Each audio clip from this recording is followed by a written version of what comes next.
Hello, traders. FX Pip Collector here. Today is Wednesday, April 23rd, and this is my analysis for the pound yen. If you haven't done so yet, definitely do check out my free Discord channel, link down here in the corner at the end of the video, and take a look at my website, fxpipcollector.com. Make sure you watch the video on my home screen to learn more.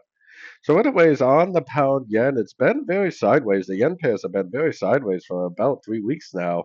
Definitely almost 3 weeks now. But I still think that there's a good chance this is an ABC, and the fact that it's so sideways actually gives me even more confidence that this probably is just a correction to the daily time frame downtrend.